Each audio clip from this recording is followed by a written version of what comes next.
This is Prompt 2, a snippet from my newest book, Prompts for Purpose and Perseverance.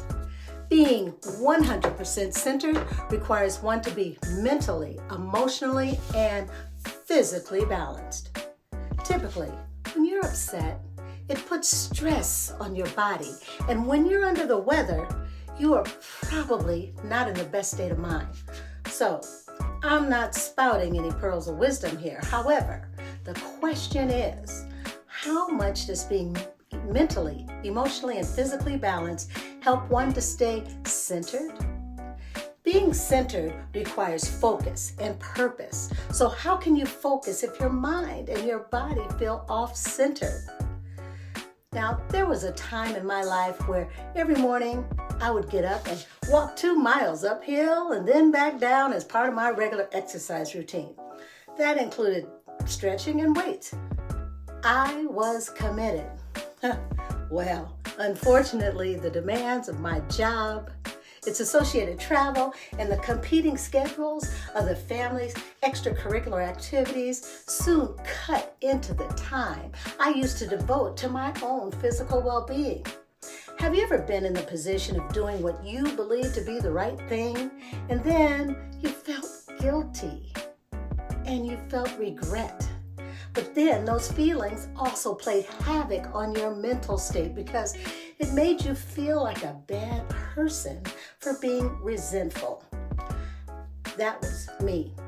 The lack of exercise was then compounded by worsening health, high blood pressure, and corresponding cholesterol, high cholesterol.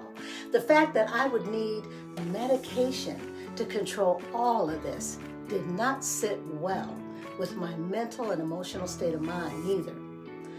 Having an overall feeling of dis-ease, I sought out even more unhealthy habits that I thought would provide immediate gratification, which resulted in making the situation just so much worse. Thus, the vicious cycle of an unbalanced, uncentered life. People tend to use the term hamster wheel, often to describe being stuck in their life circumstances. The truth is that this is far from accurate, as hamsters could get on and off that wheel at any time, which is in fact what they do. They eat, they drink, they run through tunnels, they dig and happily burrow under the hamster cage lining. When hamsters do decide to get back on the wheel, it's because it is something that is familiar, comfortable, and even provides a mesmerizing level of complacency that they need in their cage life. In our human reality, it is the cage itself, not the wheel, that is restraining us.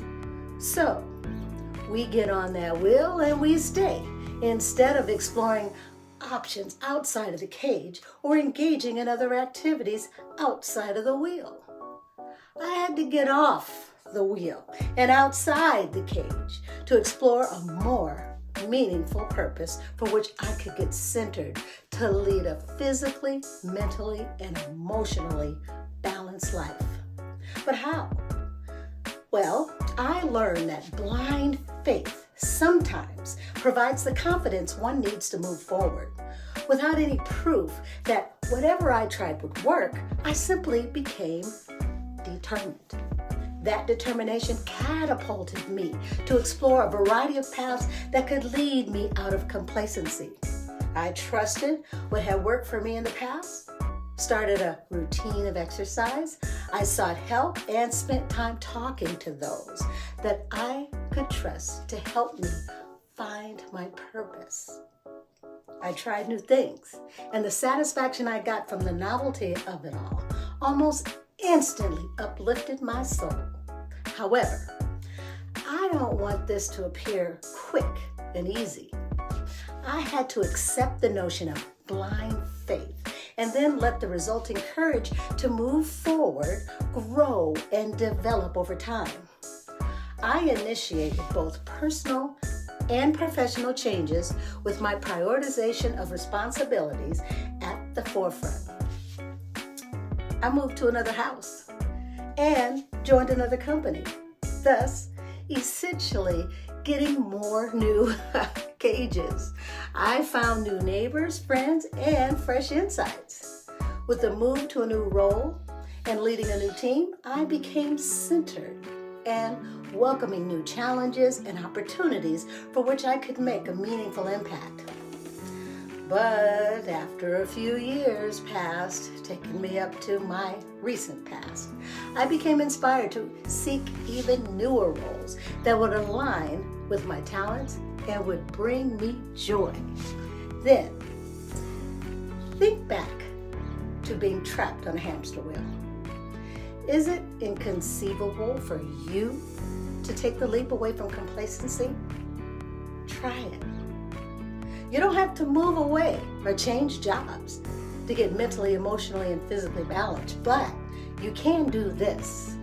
Identify what you really want. Set a timeline and a deadline so you don't fall into analysis paralysis.